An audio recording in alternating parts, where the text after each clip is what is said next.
Monday afternoon to you, 4 o'clock time for Sports4CLE. Thanks for joining us. Hope you had a good weekend. The Browns did not. A loss to the Cincinnati Bengals at home. Still just one win on the season for the Browns, and schedule just keeps getting tougher and tougher.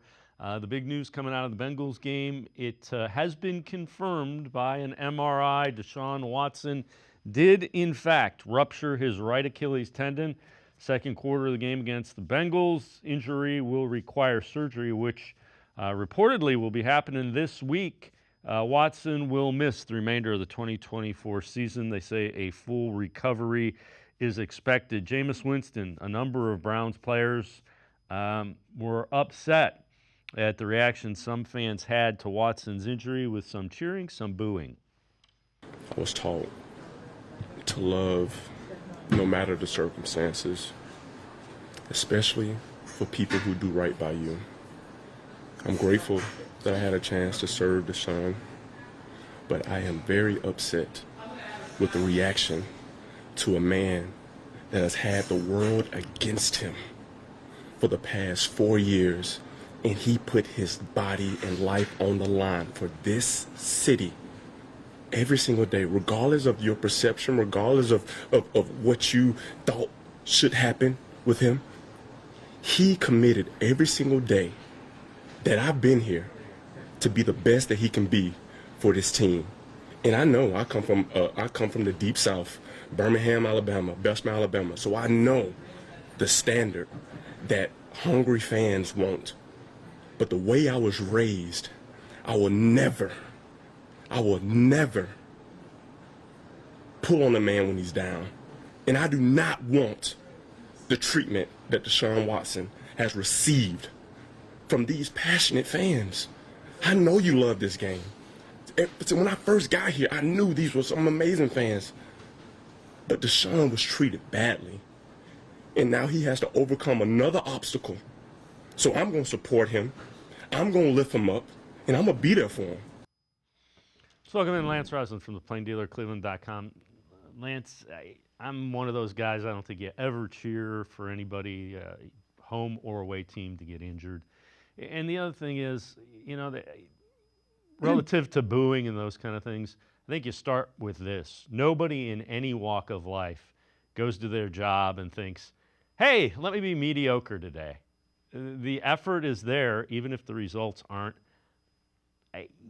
I just have a real tough time with people booing guys when they get injured. Now, relative to what you feel or what you think, that's fine. You're entitled to do that, and you're certainly entitled to boo a professional athlete. When they're hurt, that's kind of crossing the line in my mind. Yeah, there's no question about it. So, you know, many people had issues with Deshaun Watson when he signed here with some of the off-the-field allegations. His play has not been great. It's not just been Deshaun Watson. But I'm in complete agreement with that. And this is what happens when you lose, when expectations aren't met. You know, you're at a game, and I will say this, just like everything else in life, it's the minority, not the majority. The majority of people feel the same way. Those people who booed, you know, I heard somebody say they should be ashamed of yourself. And you know, everybody's entitled to their own opinion, but when somebody gets hurt, that's their livelihood, that's who they are. And obviously it's a very severe injury. If you watch it, you knew exactly what happened. I've seen so many of those in the game of football and watching film and how it works. And this is going to be a really tough injury for him to come back from it. And I'm in agreement. You know, if you don't like the way he plays and he makes a lot of money, you're allowed to boo him. You're allowed to boo him for what he did off the field. But I'm with you. You wish the best for everybody. And that was a tough pill to swallow. And again, I'm assuming, and I'm going to make the assumption that most people don't feel that way. And that minority of people, hopefully they don't feel that way, and they were just caught in the moment, because that's a bad look for the Cleveland fans. Yeah, without question. All right, this will show you just where we're at. The Browns have not been 5+ games below 500 since New Year's Eve 2017. And you look at it, they were 4-44 at that point. You know, those were the 4-44 days. That's kind of where we're at. And as you said, what makes it incredibly disappointing is a lot of people, self included, thought they would contend in the AFC, and they're just not.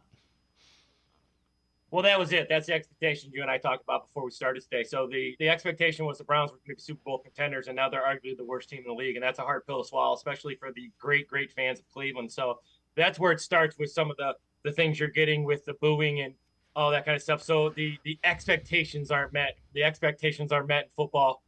People have a really bad case, but this is bad taste in their mouth. Excuse me. But this is a great example of why football is a team sport. And I know Deshaun Watson and the head coach and the coordinator, they will always get too much credit, too much blame.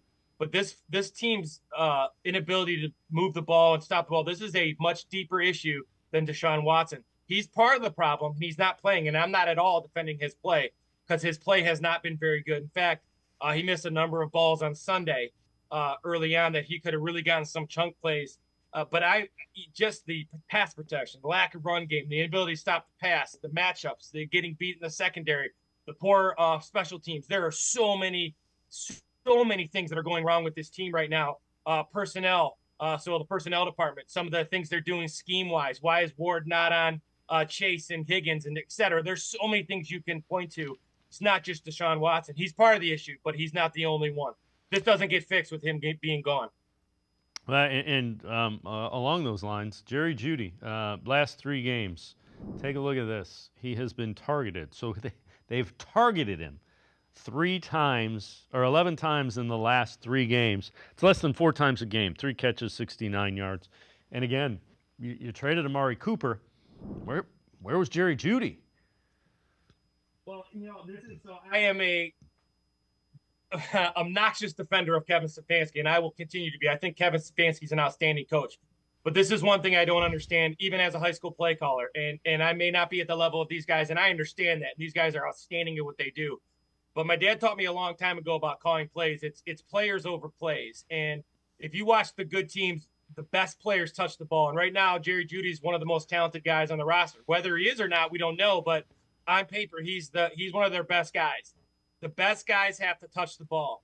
And however that is, if you look at what they're doing with Chase and going back to Cup in the Super Bowl, there's so many ways to get a guy the ball. To only have 11 targets, that's wrong on Kevin's part, in my opinion.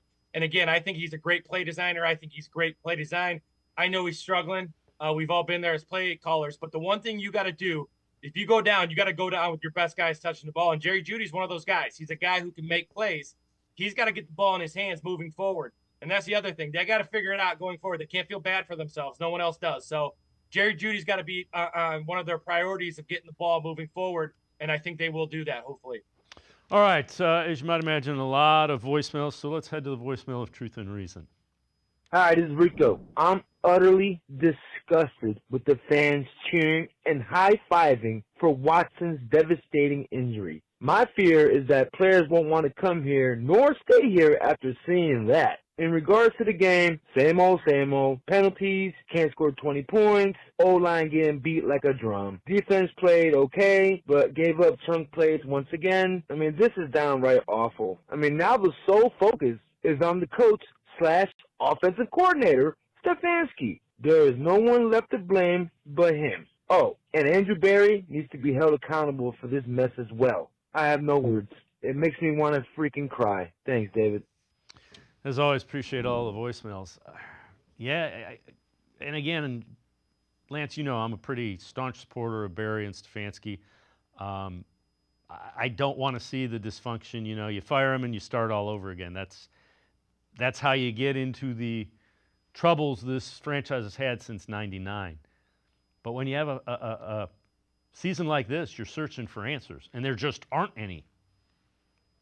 Well, you know, losing at that level is unacceptable, and that's kind of what it comes down to. And everybody can say anything about off the field and on the field and all that kind of stuff. It comes down to winning, and if you don't win, things got to happen in people's minds. And I'm with you. I don't think starting over is the way to go. There has to be something with continuity. Did they make some mistakes on who they drafted and who they picked up? Absolutely.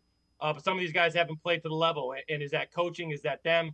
There's a lot of issues, but I think it really tells you that everybody has their hand in this mess right now, from who's playing to how they're being coached, the offensive line, the run game. So again, if you go with the idea of everybody has their hand in this, then everybody can kind of take ownership of their blame and move forward. I don't think these guys are denying that stuff is wrong. They have to figure out a way to get guys to buy into what they're doing. And, when you talk about the booing, the big thing for me with the booing, and obviously I thought it was unacceptable, but what it does now is it's kind of, you've created that fans versus the players, right? And obviously the players who are upset, they have a right to be upset, but they now have linked the majority of fans who don't feel that way and were very concerned about Watson. They've linked them into that boat now too. So now you got this players versus coaches, which is what you don't want either, because players are going to make mistakes and coaches are going to make mistakes. And now you're going to hear these boo birds all the time. This is going to be a real tough hole to dig out of for everybody. And there's no way else. They got to win. And I'm not sure that's going to be very possible moving forward with the schedule they have and the dysfunction that they have right now. All right, so some other news relative to the roster. Dorian Thompson-Robinson, who was the number 2 quarterback, awaiting MRI results on an injured middle finger of his throwing hand. Feels good. X-rays were negative. Mary Kay Cabot, Browns beat reporter, tweeting that out. Also, some QBs on other teams' practice squads the Browns might discuss if DTR misses time. They're probably going to be looking for another quarterback anywhere. You got Ritter, Zappi, Hartman, Mike White, Michael Pratt, Will Greer, Trevor Siemian, Zach Jackson tweeting that out. So Browns are going to find a third quarterback because you want a third quarterback. I don't know. The DTR versus Jameis Winston thing, I come down on the side of Winston simply because how do you sell? I think Winston's a better quarterback. He was number 1 overall pick. He's got a number of years in the NFL. You got to sell to the 53 other guys in the room that you're trying to win. Otherwise, why is Myles Garrett playing on a bum leg? Why is this guy playing with a banged up shoulder? Why are you playing if you're less than 100% if it's a developmental year? Well, I've been asked this a lot today, and I couldn't agree more. So if your job, there is no developmental stuff in the NFL. That's college, high school. You are in the business of winning in the NFL, and if you don't win, you get out and you get replaced by people who are going to win, and then the same thing happens, right? You get hired, you get fired in the NFL, and there are my bad years in the NFL. My bad gets you fired, and so I just think they got to figure out what. The only reason for me that DTR would play, and I thought he had a really good camp, and I got to watch him every day.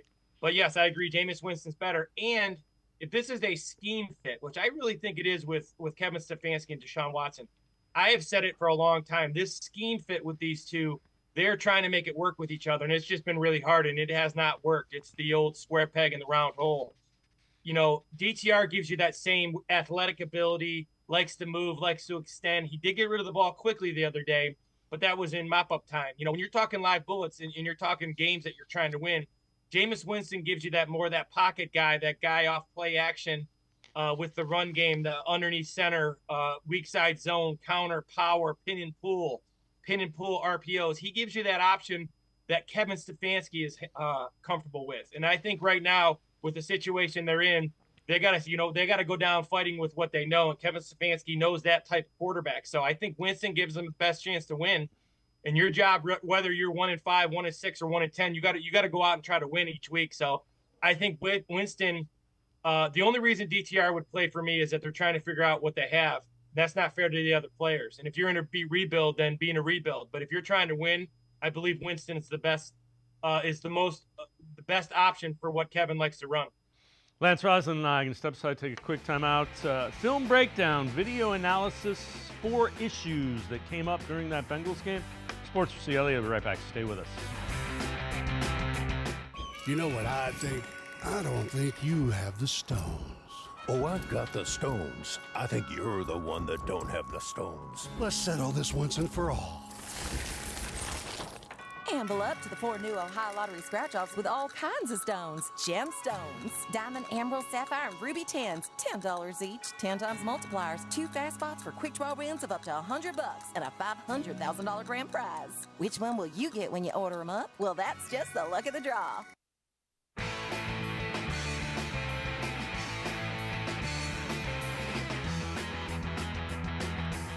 We continue talking Browns with Lance Reisland from the Plain Dealer at cleveland.com. 4 issues that came up during that Browns loss to the Bengals on Sunday. Lance, number one, lack of run game, pass protection. Talked about this a lot, too. Take us through this. Well, first thing you're going to see is you're going to see a lack of movement in the run game. So all year they've had lack of movement. People are playing in their backfield. Linemen don't know where they're going. Second clip, you're going to see left tackle Jed Wills get beat around the edge here. He really struggled yesterday. But what you're getting is you're getting the idea of this is all Deshaun Watson. This is not all Deshaun Watson. And as a football coach, I refuse to say one person is in charge of why this is a mess. This is a mess on so many levels. And one of the things they cannot do right now is they cannot run the ball. The reason they cannot run the ball is they're not physically imposing their will like they once did. They're getting driven off the ball. They don't know where they're going. They have more unblocked guys this year than I've seen in the previous 3 years combined in terms of like guys running free because they're missed an assignment. You can get beat because that happens in the NFL. They're all great players. But guys getting not being blocked, that's coaching, that's players not, understanding who they have or not following through. And whatever that is, they have to fix that. And I don't care who's behind center. Deshaun Watson has been sacked 70 times in the last 3 years. He's only played 19 games. He's been injured the last couple years, and a lot of that has to do with his protection issues. And once again, I am not defending Deshaun Watson at all. My point with these clips today is to show you that there's a lot going on with why this organization is struggling. Personnel, fundamentals, why are you doing things? There's a lot of things that are wrong, things I didn't think were going to be wrong going into the season, and things that I've seen Kevin Stefanski's teams do really, really well in the past. So, pass protection, ability to run the ball have made this really, really tough on whoever's at quarterback. So number two on this, defense trying to do too much to compensate for the offensive struggles. And again, the defense has not been as dominant. The one thing you're going to see here, bottom of the screen, when the play runs back, you're going to see Darius Smith jump inside. And what I see by defensive guys is he jumps inside, he immediately gets hooked by that tackle, and then you give up the edge, so they're not setting the edge. So what happens as a defense is that now the offense isn't playing great. So you try to make plays. Now, the play that they got beat on the back shoulder from Chase, the play that they got beat on slant, those things are going to happen in man coverage. They still played well enough. They only gave up 14 points as a defense. And I will say this, if you only give up 14 points in the NFL, you should have a chance to win. But when you don't score and you have to be perfect, you press on defense and you try to do things outside of what you need to do. And that's what's happening with this defense. This is a classic example of just a guy trying to make a play, trying to read the play and not setting the edge because he's trying to make a play. And this defense, some of the issues they have is just that they're trying to make a turnover. They're trying to get good field position. They're trying to do things outside the realms of what they can do because the offense is struggling so much. So number three on the four things that came up that were issues, controlling the controllables. So take us through that one. So again, here you're getting, as you watch this, you're going to see a mesh concept, and you can see Tillman. This is on the pick, and as this play rewinds, you're going to see Tillman. They're going to have Crossers in front, and then Akins is going to sit in the middle of the field. Now, a number of things can go wrong here. You're going to see the defensive end. He's going to drop into coverage. So Akins should actually be more to his right. He should be in between the hashes, and Tillman shouldn't stop. Or maybe because of zone coverage, he should stop. And whosever fault it is, and everybody has a little bit of different rules on this mesh concept that we all run from high school, college, and pro. But whatever their rules are, they shouldn't have two people in the same spot. And that's what ended up happening here is Tillman tipped this on a ball that was intended for Akins, and then they got a pick. And that's because of the attention to detail, the following through with your job, the offsides, the illegal shifts, the illegal motion, the holding calls, these things that are constantly coming up. And I wouldn't even put holding to that. I'll put like illegal shifts and illegal formations. Just time after time, these things that they have not done in the past, they're now doing. This is a classic example of, you have to know what the rules are versus man versus zone. This is the concept we all run. This is a universal concept, and they're just not right. Is it the coaching? Is it the receivers? Is it the quarterback?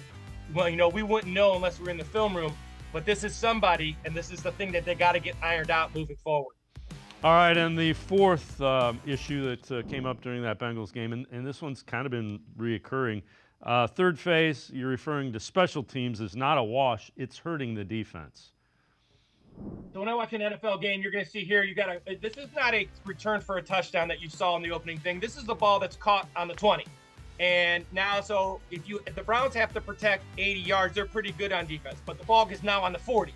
And now they only have to go 20 yards to be in field goal range. So this idea of hidden yardage, this is what we mean as a coach, hidden yardage.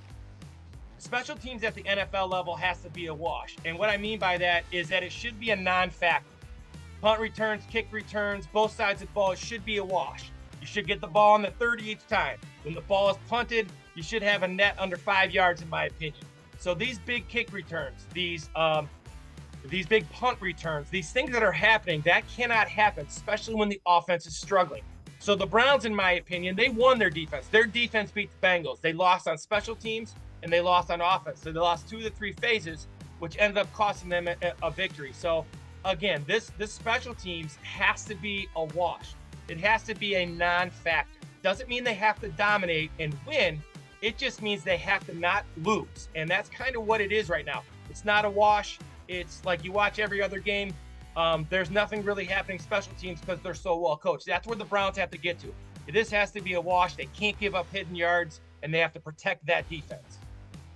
Lance Reisland, as always, great stuff. Appreciate the time and the insight. Thanks very much, Lance. As always, thanks for having me. Lance Reisland, make sure you check him out. Always a really good job with the film breakdown video analysis for cleveland.com and the Plain Dealer. We're going to step aside, take a quick timeout. Spencer German from 92.3 The Fan. Straight ahead. Stay with us. Come back to go forward. Back to learning new things. Back to pursuing your dreams. Tri-C has flexible learning options to fit your life. And every year, more than 1,000 local companies provide Tri-C students with real-world learning. The right education can boost your lifetime earning power by hundreds of thousands of dollars. Start now with a college education you can afford. Tri-C, where futures begin. You know what I think? I don't think you have the stones. Oh, I've got the stones. I think you're the one that don't have the stones. Let's settle this once and for all. Amble up to the 4 new Ohio Lottery scratch-offs with all kinds of stones. Gemstones, diamond, emerald, sapphire, and ruby tins. $10 each, 10 times multipliers, 2 fast spots for quick draw wins of up to $100 and a $500,000 grand prize. Which one will you get when you order them up? Well, that's just the luck of the draw. The Greater Cleveland Sports Hall of Fame celebrates the star athletes and notable sports figures who were born or have made their home in Greater Cleveland. It tells the story of discipline, commitment, perseverance, sportsmanship, and excellence in achievement. It encourages and inspires those who believe in sport and its direct impact on the well-being of our community. Go to clevelandsportshall.com or follow us on Twitter at GCLE Sports HOF for more details.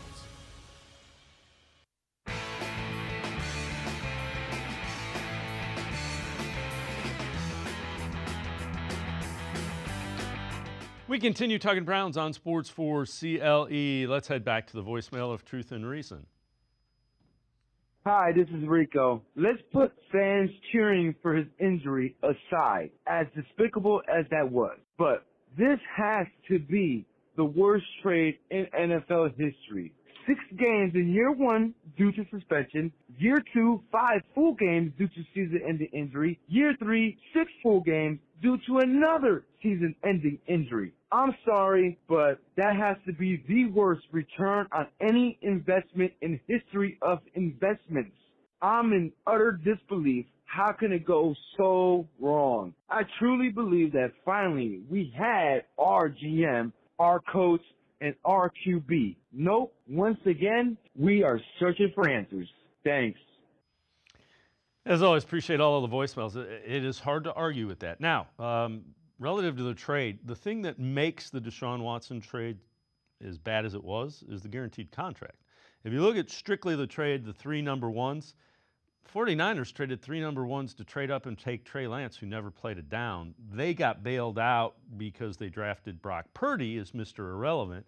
And then go look at what the Broncos gave up for Russell Wilson. It was 2 1s, 2 2s, a 3, I think it was. They gave a 4 back. They also gave up 3 pretty good players. Shelby Harris, who's now with the Browns, was in that. Noah Fant and Drew Lock. So again, that was not, and they cut him after 2 years. So that's another one. Not great. It cost you a lot. And again, the thing that makes the Deshaun Watson trade particularly troubling is the $230 million, which you're now going to feel because you're on the hook for a great portion of that because you kept renegotiating, which, again, folks who watch this, I was all in favor of the Deshaun Watson trade, so it hadn't worked out. It's been a bad trade. It's been one of the worst. But when you trade for quarterbacks, established quarterbacks, it's pretty bad when it doesn't work out. Let's head back to the voicemail of Truth and Reason. Hello, guys. I have 2 quick questions. 1, agree or disagree? Kevin Stefanski should evenly distribute first-team reps amongst all of the quarterbacks as a precautionary measure. And number 2, agree or disagree? Any fan who celebrates the severe injury of a player, regardless of their skill level on their favorite team, should be banned for life from attending or watching NFL games. As always, appreciate all of the voicemails. The reason, and it's fairly common, it's really common, backup quarterbacks do not get reps in the NFL. It's not Kevin Stefanski. The reason they do that, they are limited by the collective bargaining agreement with the NFLPA as to the amount of time they can spend on the field practicing per week. So they don't give reps to the backup quarterbacks because they want the guy that's going to be playing to be the guy that gets the reps in practice. How are you going to identify people that are booing and ban them? I'm not against it. I don't agree with it. I understand people that feel like they pay their money and they can boo. I would say when it's somebody who's injured and it's seriously injured, you've kind of crossed the line. And I go back to what I said before, which was, these guys, nobody goes to work and says, how can I screw things up today? Deshaun Watson isn't going there saying, hey, how can I not run this offense effectively? He's trying to run the offense that Kevin Stefanski has, and it's just it's a bad mismatch. It's not working, and it's pretty clear. This is from Dog Pound Daily, Week 7 winners and losers. So, winners, Nick Chubb. He managed to record 11 carries, 22 yards, along with a touchdown on the drive that followed Watson's injury. The fact that he was taking pretty good contact from Cincinnati defenders at the line of scrimmage is a good sign for the Cleveland offense moving forward. Winner, Jameis Winston, was eventually brought into the game after DTR went down an apparent finger injury, and he immediately drove Cleveland down the field for a TD pass to David Njoku. Actually, I think it was Cedric Tillman that caught the TD pass. But it was garbage time score, but the drive itself was impressive, and how Cleveland's offense should shape up next week and beyond with Winston at the helm moving forward. Again, we'll see if that's the case. He has not been named the starter. And then also, same article, losers from Week 7. Browns secondary.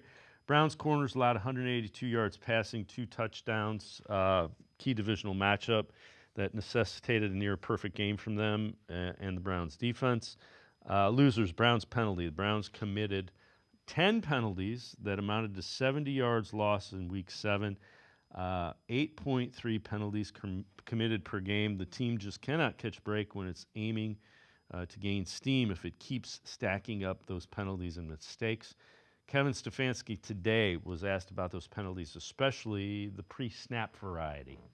Yeah, it's something that you emphasize in practice. You certainly emphasize in meetings. You emphasize during the game. Those are totally self-inflicted, nothing that the defense is doing.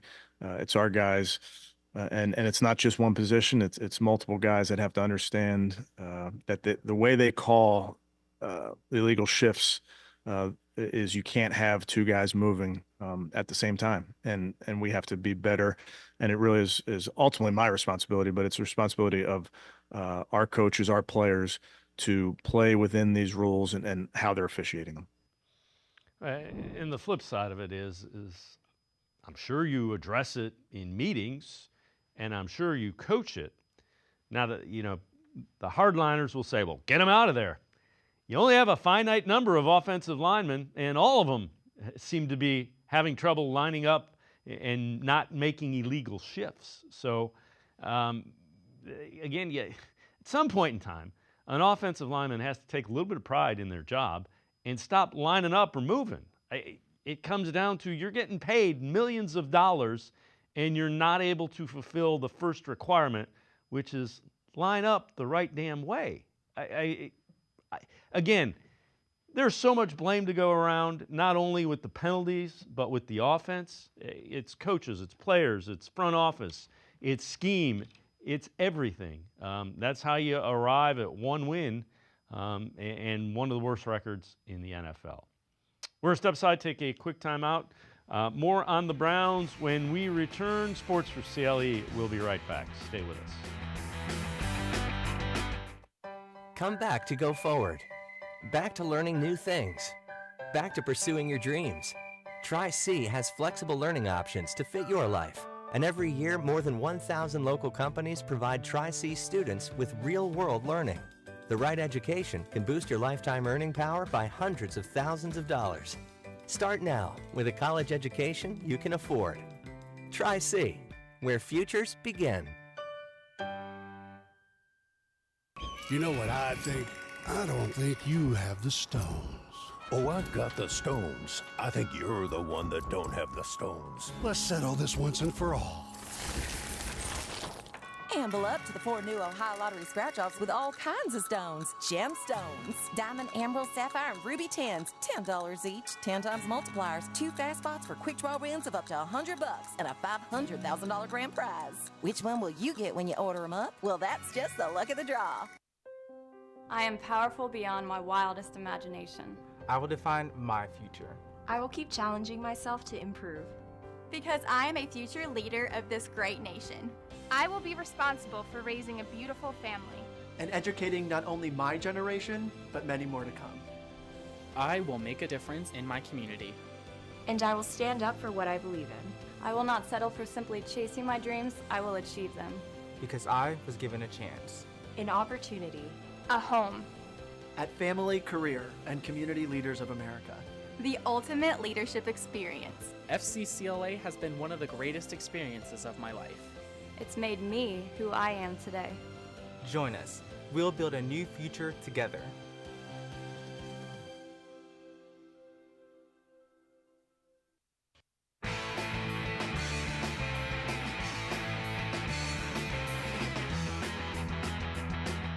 We continue talking Browns on Sports 4 CLE. Let's head back to the voicemail of Truth and Reason. Hi, Dave. This is Glenn from Berea. And what I wanted to ask was, Watson wasn't particularly good last year, but he's even worse this year. The whole offense is worse. And I know they've had injuries, but they had injuries last year. How much do you think can be attributed to the change in offense? Is Ken Dorsey's responsibility and all the other new coaches on the offensive side? Thank you. Enjoy the show. Bye. As always, appreciate all of the voicemails.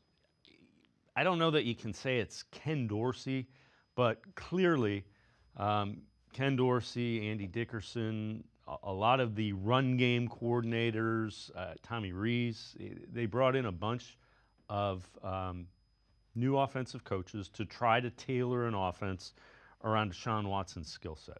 You know, shotgun, get it kind of spread out, which I was all for. I thought it was a great idea because you invested $230 million in this guy. You kind of got to try to make it work. It hasn't worked. I don't know if it's Dorsey's offense. I don't know if it's scheme mismatch with your with what you have. But the most noticeable thing, I think, in this whole thing is the offensive line, which I know has been banged up. But think about all the offensive linemen that came in and have gone out under Kevin Stefanski. You still had a physical offensive line. You do not have a physical offensive line. That's one of the most notable things. If you go back and watch some of the clips from the Bengals game, Nick Chubb is getting met 3 yards in the backfield, and that's why he averaged 2 yards a carry instead of 5-6 yards a carry, is because he's getting hit in the backfield, and he used to get hit at the line of scrimmage a yard or two forward, and then he'd go forward for 2 or 3 additional yards.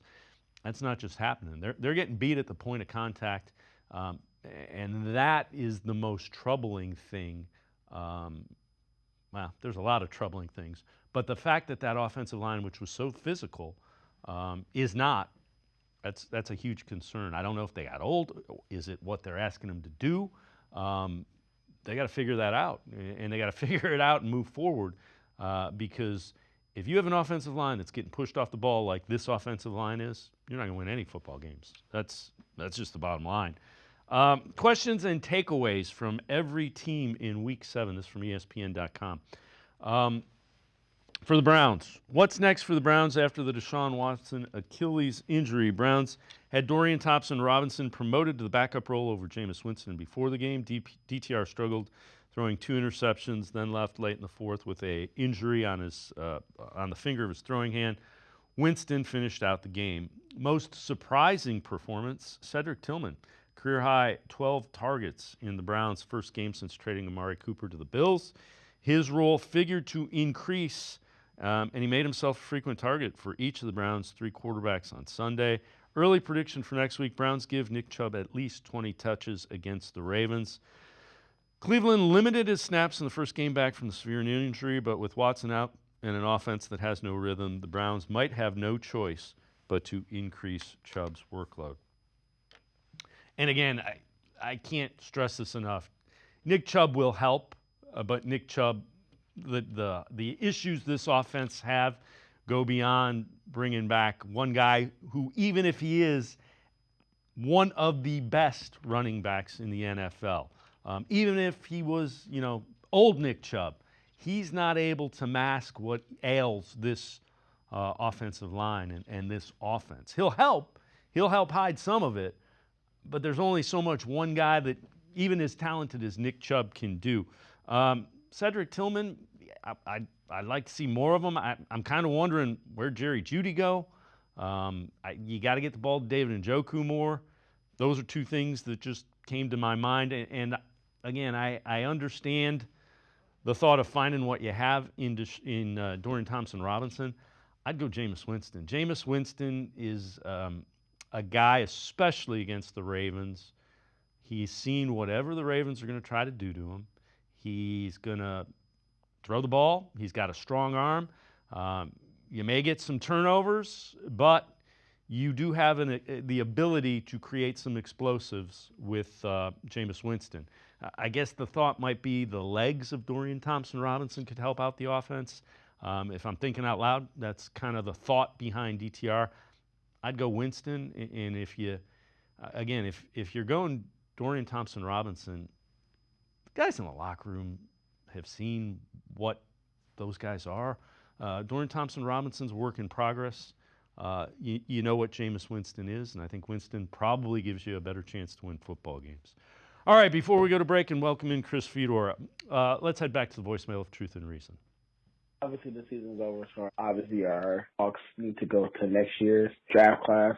In my honest opinion, I think ownership needs to really bite the bullet on this one and own that this was a mistake and that this wasn't how we intended the season to go out. I believe that they should release Deshaun Watson, draft a first-round quarterback, then get him a revamped offensive line. We have to do that. I can't go a season with Deshaun Watson as my quarterback. I'm sorry. He's let one of our best receivers go because he just seemed unhappy here, and all because Deshaun wasn't doing what he needed to do. As always, appreciate all the voicemails. I don't know that Cooper was unhappy because Watson wasn't doing what he needed to do. I think some of the trade rumors that surfaced around Cooper were one of the reasons, and I think he wanted more money guaranteed beyond this year, and they didn't want to do that. So relative to moving on from Watson, I think if you're drafting high in the first round and you like one of those quarterbacks, yeah, go get them. Be careful with forcing quarterbacks. It doesn't work out well, especially here. But if you identify, be it Sanders, Ewers, Beck, whomever, Milrow, whomever you think could be an elite NFL quarterback and he's there when you're picking, by all means go and get him, because Deshaun Watson's not the long-term answer. I don't think you're going to see him move on from him because relative to the cap hit, it would be a meteoric crater. So you probably have at least 1 year of Watson. I don't know that I'd play him. It hasn't worked, and those are questions that the front office, whomever it is, has to deal with moving forward. Right now, they got to find a way to go out and put together a competitive football team. It has not been easy for them to do so here in 2024. All right, enough with the Browns. We turn our attention to the Cavaliers, a couple of days away from the regular season opener in Toronto. We are talking Cavs with Chris Fedor on Sports4CLE. Stay with us. The Ohio Lottery Partners in Education program is dedicated to recognizing exceptional students, teachers, and schools throughout Ohio. Scan the QR code on screen to nominate students and teachers as Academic All-Stars and Teachers of the Month. They must be currently enrolled or teach in grades K through 12.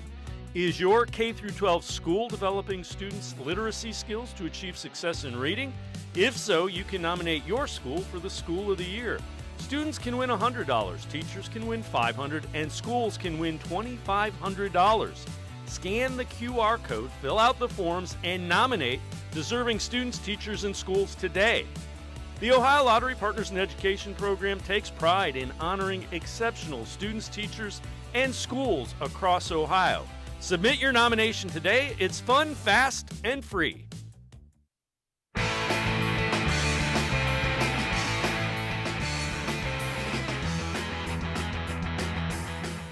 We turn our attention to the Cavaliers on Sports4CLE. Let's welcome in Chris Fedor. He is the Cavs beat reporter for Plain Dealer, cleveland.com. Chris, appreciate the time. Cavs open up the season Wednesday in Toronto against the Raptors. Hired Kenny Atkinson to be the new head coach with the idea of kind of remaking the offense. I know you wrote an article. What have you seen? What can we expect from this new-look Cavaliers? I think there are a few things, Dave, and I think anytime a new coach comes in, they talk about the differences that they want to put into this roster and the changes that everybody's going to see.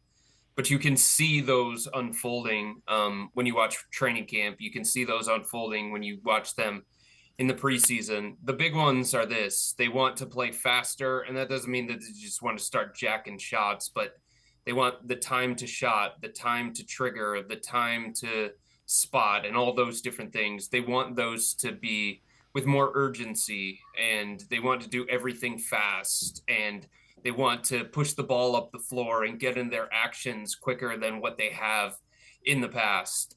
So it's not just looking for transition opportunities. It's not just looking to get out in the fast break. It's do everything with pace, with purpose, with meaning.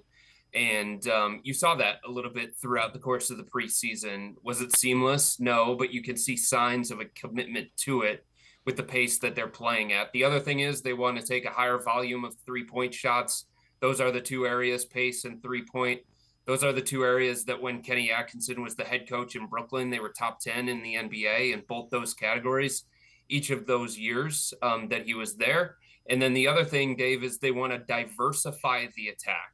And if you think back to the last couple of years under J.B. Bickerstaff, the Cavs were primarily a pick-and-roll attack offense. And there's reasons for that, right? Donovan Mitchell, Darius Garland are elite pick-and-roll players. Jared Allen's an elite pick-and-roll big. But they don't want that to be their only source of consistent offense. So what you're going to see is that the Cavs are still going to be reliant on the pick and roll. They're still going to use it to their advantage because it plays to the strength of this team, but they're not going to be over-reliant on it. And they're going to try and diversify their offense with taking Donovan Mitchell off the ball at times, Darius Garland off the ball at times, give the ball to Evan Mobley and allow him to do some things as the offensive hub and Jared Allen to operate as the offensive hub and create continuous movement and flow throughout the offense. So the hope is that they won't get bogged down as much as they did, especially when they got into a playoff environment. The thought of playing with pace and playing quicker Makes a lot of sense. You've got Mobley and Allen as your big guy. You don't have anybody that's plotting on this roster. So it makes, I mean, it's, if you sat down and looked at this roster and you said that to me, I'm like, that makes sense. Yeah. And look, part of the reason why they played with the pace that they did, and it's not justifying it, it's just giving you the why behind it when it came to JB Bickerstaff.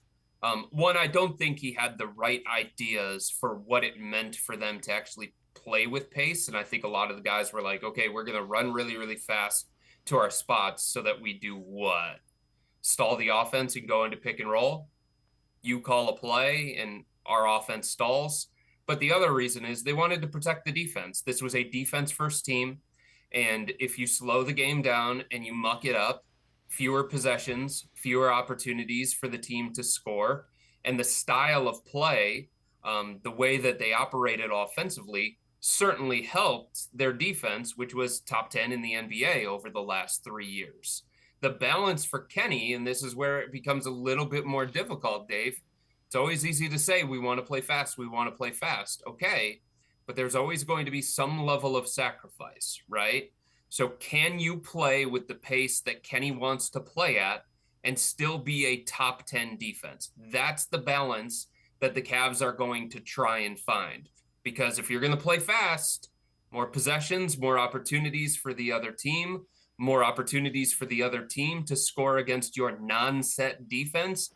And it just becomes a little bit different. And it puts more of an emphasis on the defense and how good they're going to have to be and how fast they're going to have to get back on the other side. Because if the Cavs are going to play fast offensively, many of the other teams that they're going to play against, they're going to push it right back at them. What have you seen from Evan Mobley? That's a guy at his introductory press conference. Kenny Atkinson talked a lot about, and you know, in the limited things that I have seen, I like what I see with him in the open court. It's 7-footer that's kind of quick. All right, I'll sign up for that. Dave, we're in this era of sports betting, right? Everybody's got those apps on their phone. Buy up all the Evan Mobley stock that you can. I truly believe that this kid is going to be one of the best players, one of the most impactful players at some point. I don't know if it's going to happen this year for him, but at some point in the next 5 years, we're going to be talking about Evan Mobley in a different kind of category. That's how much I believe in him, because the tools are there. He's already, if we're talking about what he is already and what he's already accomplished in the NBA, 16, 9, and 3, 16 points, 9 rebounds, 3 assists, while being one of the 5 best players in the entire league. I'm talking about in the category of Victor Wembanyama and Anthony Davis and Bam Adebayo and Rudy Gobert. He is that level of impactful every single time he touches the floor. So if you're talking about that as the floor of Evan Mobley, think about what it can be as we move forward here with more shot attempts, with more touches, with more opportunities, with more involvement on the offensive end of the floor. Now, look, he's got to evolve his own game. He's got to be more comfortable at the three-point line. He's got to be more comfortable as a perimeter player. But there is a plan in place here, Dave, to unlock Evan Mobley and get him to realize the immense potential that he has as an offensive player. That comes at the expense sometimes of Darius. It comes at the expense sometimes of Donovan. But there is a commitment to making Evan make his offense match better with what he already does defensively. And you start thinking about that entire package if his offense can take that kind of leap forward. And you're talking about one of the best players in the NBA. Yeah, and you know what? It's going to be interesting to see. I'm with you. I see it. Let's hope he sees it. Let's hope he sees it, because if he does, it could mean really good things. I know you wrote an article about Darius Garland kind of committed to bouncing back after what was a tough year for him. Take us through that. He just went through so much last year, Dave, and I just don't think people have a full understanding of everything that Darius dealt with, and he was bad. And I think Darius would be the first one to admit that he did not have the season that he wanted to have. I sat down with him last year before the season even started, And I asked him what he felt like he needed to do to take the next step in his career and become a different caliber point guard. And he turned it around on me and he said, like, what don't I do that the other superstar players do? And I gave my feedback to him and he said, okay, that's the category that I want to get into. So he had big goals for himself and big goals for this team last year, and he didn't get to reach those. And in many aspects, last season for Darius, by his own standards, was a disappointment. It wasn't a failure because the Cavs did take the steps that they wanted to take, and they advanced out of the first round of the playoffs. They got to the Eastern Conference semifinals. But from an individual standpoint, like, Darius was nowhere near the all-star player that he was a couple of years ago. He was nowhere near the conversation of taking that next step and jumping into that superstar stratosphere that he wanted to be in. So he would be the first person to say that. But I think if we're taking a step back and we're trying to take the emotions out of it, there are logical things that tell you that last year was more of an aberration. If you just look at the entirety of his career, and most recently over the last 3 years, this was the one that jumps out at you as an anomaly. And when you have logical reasons that explain such a step backward, then I think there are also logical reasons to say, okay, well, he's going to bounce back. And last year, he fractured his jaw. He lost a bunch of weight. He was playing at a weight that he wasn't at for a number of years. The last time he played around 170 pounds, Dave, he was a freshman in high school at Brentwood Academy in the Nashville, Tennessee area. So he was playing against these grown men in the NBA, physical style, and he was playing at like 175 pounds. It's just not going to work because he was on an all liquid diet, because he couldn't work out the way that he usually does during the season. And those 4 months that he was recovering from a fractured jaw, like, the things that he usually does in preparation for games and the things that he usually does on off days, he couldn't do. He wasn't allowed to do. So I think the fractured jaw obviously derailed his season. That was the big one. But beyond that, you know, he dealt with a big time loss in his family. His grandmother passed away. It was his last remaining grandparent. And she was one of the many, many people that Darius had with him when he was drafted in 2019. So his grandma had like a significant hand in raising Darius into the person that he is. So while he was dealing with all of the after effects of a fractured jaw and losing his joy of basketball because he just wasn't playing to his standards, and because he was dealing with so many different things off the floor, like, he was leaving the team on off days to go grieve with his family, to go support his family. And I don't think he was ever able to fully grieve the loss of such a key family member. So all of those things, you know, we talk about this all the time, Dave. These are human beings that we cover here. They all have stories. They all have emotions. They're not robots. And having $200 million in a contract doesn't make it so that they can just overcome everything because they want to. Darius didn't want to have the season that he did last year. It's just things got in the way, I think, of him having the kind of season that he wanted to have. And if you watch him in the first couple of preseason games, and if you just hang around him at training camp, his joy is back. He is playful. He is laughing.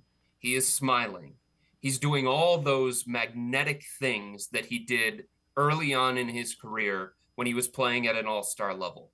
And so many of the players have talked about how they need that version of Darius Garland because it's infectious. And you just didn't have enough of that last year. He just, as he said it, he sort of lost his joy for basketball, and he has it back.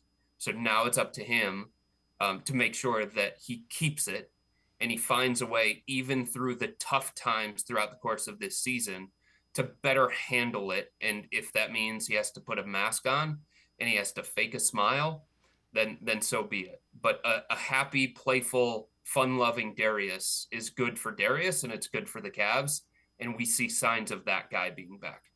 Chris Fedor, Cavs beat reporter for Plain Dealer, cleveland.com, and I are going to step aside, take one more time out. We will continue talking Cavs, Sports for CLE.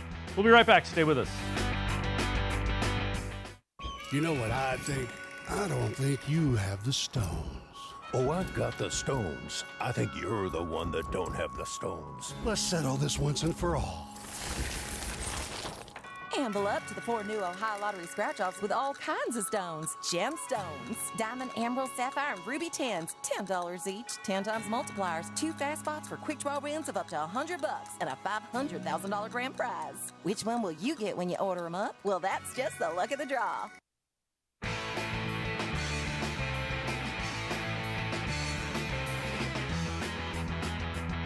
We continue talking Cavs with Chris Fedor, Cavs beat reporter for Plain Dealer, cleveland.com.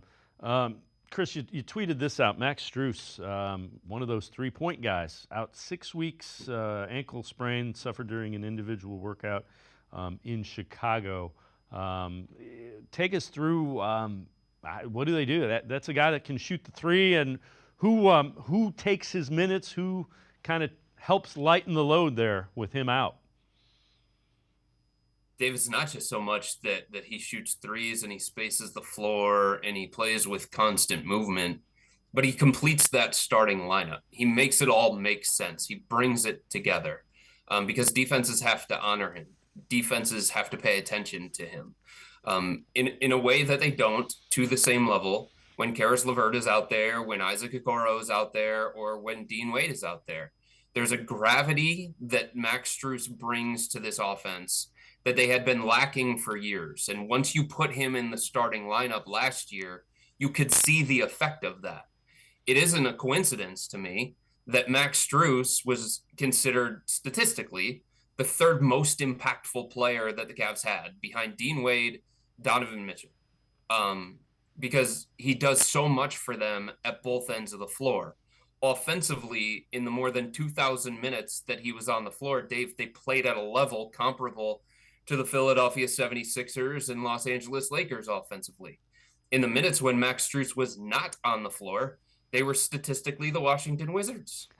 Like, those numbers don't lie. He's that important. They need the things that he brings to the table.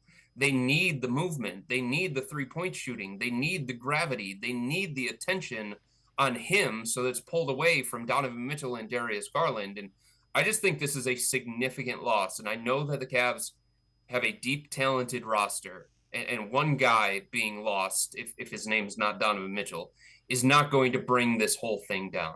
And Dean Wade is capable, and Isaac Okoro is capable, and Karis LeVert is capable, but stylistically, they are just not the same player as Max Struhm, and I think the Cavs are going to feel this one. As for what they're going to do, all signs from my sources point to Dean Wade stepping in and getting the first crack at replacing Max. And defensively, Dean is great. He is, by certain metrics, he is one of the most impactful defenders on this team and across the NBA, actually. And Dean can handle the difficult perimeter-oriented wing matchups that Max Struhm had to deal with last year. And he can space the floor and he can shoot it a little bit. And it makes sense. It's a logical fit, I think, in the starting group. And he brings some size. You can play three bigs and you can switch things 3 through 5. But offensively, there just isn't the same ceiling attached to this team when you take Max Struhm out of the starting lineup. So when you look at the various preseason prognostications for the Cavaliers, some have them as high as 2 behind the Celtics in the East. Some have them down at 5, 6. The Knicks made some moves. The Sixers, Paul George, everybody made moves. What do the Cavs need to do to be kind of among the higher end, you know, the elite challenging in the East? What needs to happen for that to be what goes on this year? I think a couple of things, Dave. I think first and foremost, it's health. 0 for 1 there. Max Struhm being out for 6 weeks is a significant blow. I mean, the starting 5 last year only played 28 games together in the regular season, 28 of 82. They played less than 400 minutes together, and already they're off to a start where they've got to figure it out. without Max Strus, who is going to be a critical member of that starting five. So health is really, really important. And I would say health at the right time. Going into the postseason, they just weren't at the level physically where you would want them to be, so that they could get a real shot at some of the teams that they were playing against, and they could get a real gauge of what they needed moving forward, how good they were, how much they stacked up with the Celtics. There are some questions still lingering from last year's playoff run because Jared Allen got hurt 4 games into the playoff run. Donovan Mitchell was less than 100% in that Boston series. Then he missed the final 2 games. Karis LeVert missed the final game of that series. Dean Wade was less than 100%. So health at the right time so they can get a real feel for what this team can be at full strength against the elite of the elite in the NBA. The other thing is they have to, I think, even if it leads to early season growing pains, they need to make a full commitment. And they're talking like they're ready to make this commitment, but they need to make a full commitment to Evan Mobley being more of an offensive focal point, more involved offensively, touches, shot attempts, usage being varied throughout the course of the game. Because Evan, to me, unlocks so much of what this team can become, both in the short term and in the long term. There are people, Dave, inside this organization that feel like another banner will not get raised in the rafters until Evan Mobley is the best and most important player on this roster. And that means that Donovan has to take a slight step back. That means that Darius has to take a slight step back. And they need to give Evan Mobley the platform to become that guy. And on top of that, Evan needs to show that he's ready to be that guy. And if that happens, the ceiling of this organization changes. The trajectory of this franchise changes if Evan Mobley becomes an offensive force. If he doesn't, then I think they're very similar to the team that we saw last year. Yeah, I get it. I completely get it. And I'm with you. If Mobley becomes what I think you and I think he can become, it gets real interesting because it makes Jared Allen better. It opens up outside for Donovan. It unclogs the lanes for Darius Garland and Donovan Mitchell. I'm with you. Chris Fedor, as always, great stuff. Appreciate the time and the insight. Thanks very much, Chris. You got it. Anytime. Chris Fedor, make sure you check him out. Always really good Cavs coverage, one of the best. He is the Cavs beat reporter for Plain Dealer and cleveland.com. That's going to do it for this edition of Sports for CLE. We'll see you back here tomorrow at 4 o'clock. Have a great night, everybody. See you tomorrow at 4 on Sports for CLE.